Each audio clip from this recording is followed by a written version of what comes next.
Em 1964, o golpe civil-militar fecha o regime, ataca a democracia, persegue, prende e assassina milhares de ativistas sociais. Em 1968, com o AI-5, a repressão dá um salto e o terror toma conta do país. Mas na década de 1970, os trabalhadores se organizam e iniciam as grandes greves por melhores salários, direitos sociais e pelo fim da ditadura. Em 1978, ocorre a primeira grande greve de professores estaduais de São Paulo. O trabalho da POSP está inserido nesse conjunto de luta do conjunto da classe trabalhadora, né? Que começa a questionar o regime, ditatorial, né? E a gente pode dizer que em 79, a ditadura já começa a se enfraquecer, já entra num processo de crise, né? Nós podemos dizer que isso foi fruto, né, das lutas que vão ocorrer, né? Porque se nós tivermos lá no regime militar um desenvolvimento econômico, né, muito evidente, né? Mas isso foi tudo conquistado com muita exploração da classe trabalhadora, né? Por um rebaixamento salarial, jornadas estafantes de trabalho, né? E o que nós vamos encontrar? Nós vamos encontrar que nas grandes indústrias, né, nós vamos...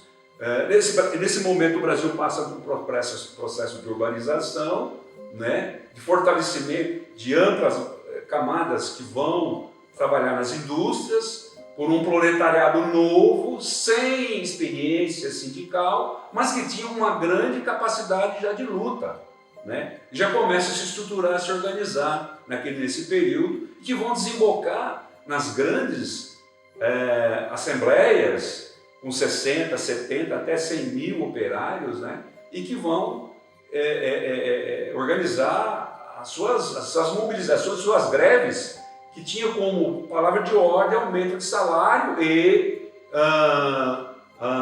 redução da jornada de trabalho. Eram essas as principais reivindicações da época, né?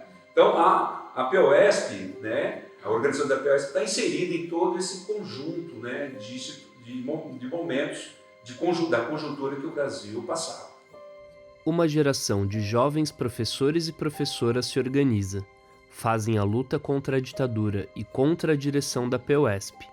Até então, uma associação fundada em 1945 e com uma diretoria muito vinculada à ditadura militar. Em 1979, em oposição à ditadura e à direção da POSP, os professores organizam uma nova greve.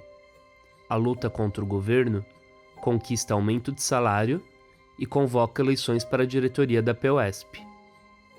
Uma nova geração de lutadores e grevistas contra a ditadura assume a direção da POSP em 1979. Entre estes estão Renato Pavan, tesoureiro da POSP, e Maria de Lourdes Mantovani, do Conselho Sindical. A ditadura monitora a atividade sindical. Neste documento, podemos ler os nomes da diretoria da entidade.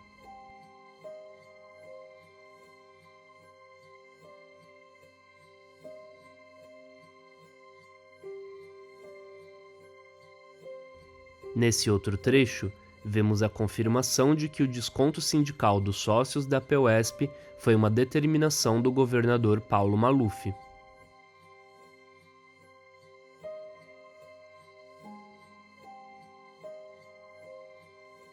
Os professores, nós tínhamos uma subsede em Santo André, por incrível que pareça, os professores iam até a subsede só para pagar a mensalidade. Então existia naquela época uma confiança muito grande e uma necessidade que os professores sentiam de se organizar. A gente não precisava nem ir na escola, a gente corria as escolas para fazer novos sócios.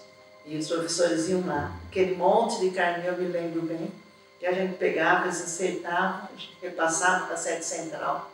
Foi um período difícil, mas que mostrou o quanto os professores tinham necessidade de uma organização. As lutas seguem na década de 1980. Lourdinha e Renato foram parte ativa dessa luta. Lurdinha iniciou no magistério em 1967 em Barra Bonita, São Paulo, e em 1969 foi lecionar em Santo André, retornando para Barra Bonita em 1984. Foi professora de matemática e diretora de escola. Quando eu estudei no ginásio, eu gostava e era muito boa aluna em história, né? E eu queria fazer um curso superior, queria uma faculdade onde eu pudesse dar aula de história.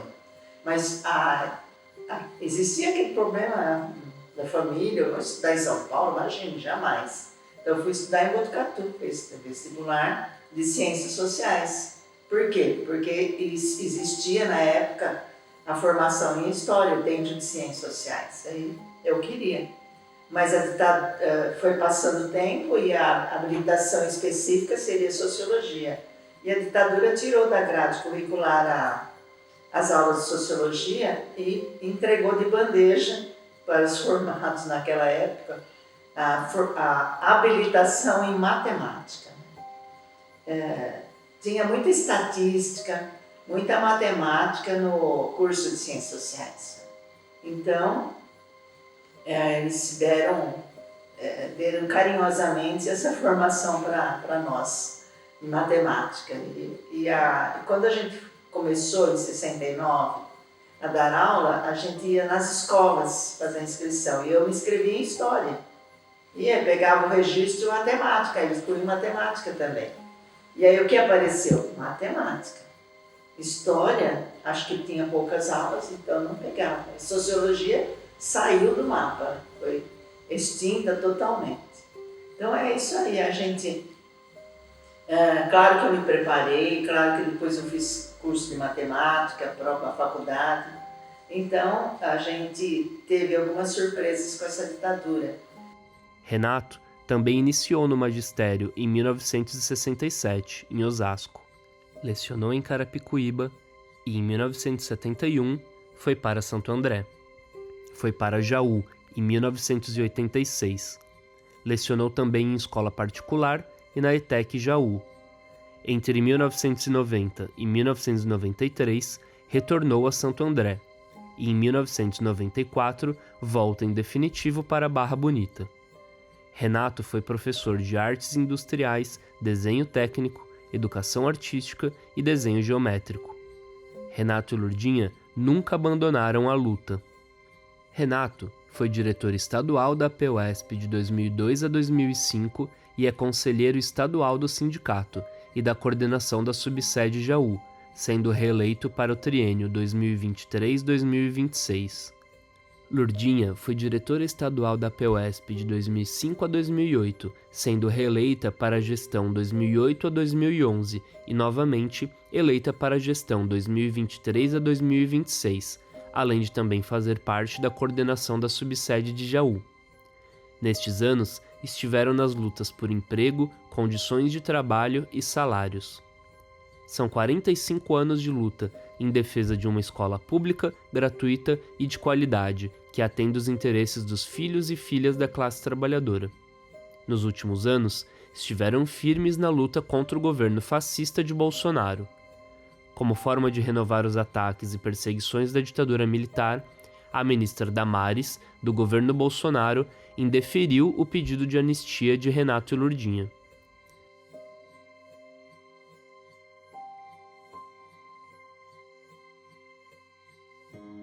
Mas apesar disso, derrotamos Bolsonaro, e Renato e Lurdinha são parte dessa luta. São lutadores sociais, comprometidos com a educação, com a democracia e com o socialismo.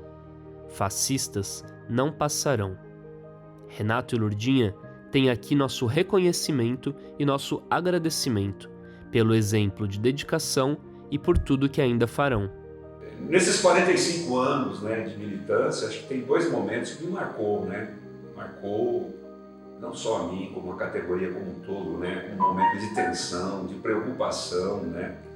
Foi quando, de uma assembleia na Paulista, no ano de 2000, no governo Mário Covas, uma assembleia massiva de professores, né, que tomou a Avenida Paulista, né? Pais, mães, alunos presentes, né? O governador, como é que ele recebe essa assembleia? Ele envia uma tropa de choque, uma cavalaria, bomba de gás lacrimogêneo, bala de borracha, onde nós tivemos vários professores que foram feridos, né? Isso é uma demonstração clara de como esses governos, o compromisso que esses governos tinham com a educação pública, né? Nós não temos intenção de falar a moçada que vai ficar, nós vamos continuar ao lado da moçada, porque é muito gratificante para nós. Para mim, pelo menos, eu sinto muita alegria. Então nós estamos juntos e a felicidade, ela tem esse nome, estar junto de todo esse povo, a moçada principalmente, que só temos ganhos. Há pessoas que lutam um dia e são boas. Há outras que lutam um ano e são melhores. Há as que lutam por muitos anos e são muito boas. Mas há as que lutam toda a vida, e estas são imprescindíveis. Lourdinha e Renato, vocês são imprescindíveis.